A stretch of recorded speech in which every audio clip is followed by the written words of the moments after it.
Peygamber sallallahu aleyhi ve sellem aytat: "Nisa-u Quraysh hayru nisa'in rakibnal ibla." Quraysh ayaldары, Mekkedегі Quraysh urusunun, Peygamberдің urusunun ayaldары төмінген ayaldардың ең жақшысы. Emni üçün төмінген? Antkam ошол чөлдөгү деген сөз. Чөлдөгү аялдар гана төмүнөт. Ошол Араб жарым аралындагы аялдардын эң жакшысы. Не үчүн? Себеби ахнаху ала тифлин ва ар'аху ала заужин фи зати яди. Анткени алар балдарына мээримдүү, ал эми акча сарптоодо, акча колдонууда күйөөлөрүнө камкор үнөмдүү дейт. Пайгамбар саллаллаху алейхи ва саллям айтат: "Айюма имраатин qa'adat ala bayti awladiha fa hiya ma'ya fil janna." Кайсы бир аял балдарын тарбиясы менен үйүнөн чыкпай олтура турган болсо, ал аял менен бейиште бирге болот дейт. Кайсы бир аял балдары менен мыжы кылып, балдарын тарбиясын бирин памперсин албаш, бирин кирин жууп, башка кылып, ошолор менен болуп, үйдөн чыга албастан, кээ бир аялдарга окшоп лекция өтпөсө дагы, тренингтерге барбаса дагы, салонго барбаса дагы, тойго барып закиска чыкпаса дагы, балдары менен алек болуп, үйүнөн чыга албай калган, университетке барып окубаса дагы, бала тарбиясы менен үйдө олтурган аял фахия ма'я фил жанна, менен бейиште бирге болот дейт. Албетте бул айткан сөзүм бардык эле эже карындаштарга жага бербеши мүмкүн. Эмне биз кулбузбу, триемшикпизби үйдөн чыкпай олтургудай, камактагыдай депчи. Бирок мен айткан бул сөз пайгамбар менен бейиште бирге болом деген аялдарга. Бул мен айткан сөз мусулманмын деген аялдарга. Кээ бир динсиздер бар, кээ бир уятсыздар бар, пайгамбарды тааныбагандар бар.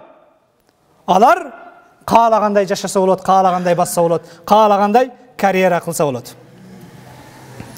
Үйдө олтуруп балдарына толук тарбия берип, камкор болуп, өмүрүн өткөргөн аял Аллах астындагы эң сооптуу, даражалуу аял. Керек болсо, кээ бир эркектерден дагы даражалуу. Пайгамбар саллаллаху алейхи ва саллям балдары менен үйдө олтурган аял менен бейиште бирге болот дейт. Пайгамбар менен бирге боло турган бейиш бул жөнөкөй бейиш эмес. Бул Фирдаусул А'ла, эң жогорку Фирдаус бейиши. Ал жерге бардык эле эркек кире бербейт. Бардык эле намазхан кире бербейт. Бардык эле орозо туткан кире бербейт. Ким кирет экен? Балдары менен алек болуп, үйдө олтурган аял. Сыртка чыгам, зарубеш чыгып окуймун, иштеп кел машина. Бизде мыйзам кабыл алына элек 18-20 жаш акыл эсин тааны элек, токтоло элек аял кыздар сыртка чыкпай турсун деген мыйзам сунушталса, көпчүлүк адамдар ошого каршы чыгып атат. Кыздардын укугун тепсөө, башка кылуу, кыздар кааласа барып саякаттап келсин, кааласа барып окуп келсин, башка кылсын деп. Окуганга, саякаттаганга биз каршы эмеспиз, бирок мына ошол коргой турган эркектер жанында болсо. Жогоруда мен айткан сөз бул: эгер мусулманмын десең, сенин бактың мына ошол аял болуп калганыңда. Пайгамбар саллаллаху алейхи ва саллям айтат: "Инналлаха юхиббу иза амила ахадукум амалан аюткинаху." Аллах таала силердин бирөөңөр бир иш кылганда, ошол кылган ишин майын чыгарып аткарганды сүйөт дейт. Майын чыгарып деген билесиздерби? Так аткарса, 100% аткарса деген сөз.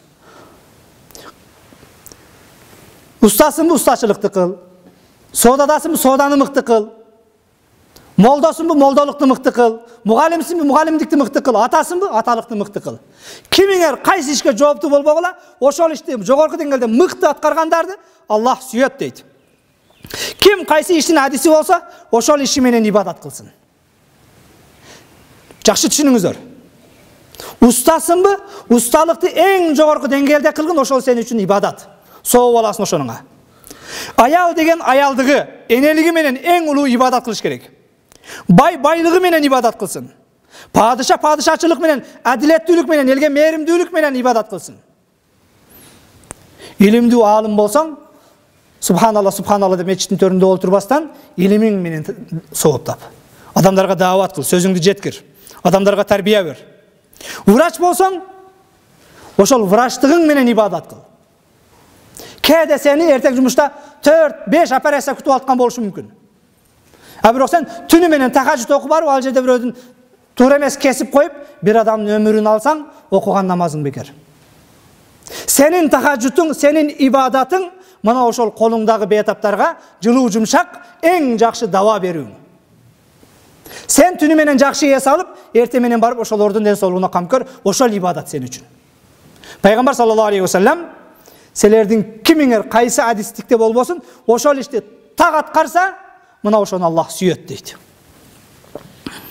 Айтайын дегеним, урматтуу жамаат, аялдар бакытты карьерадан, сыртка чыгып окуудан, жумуштан эмес, балким аял бойдон калуудан издесе.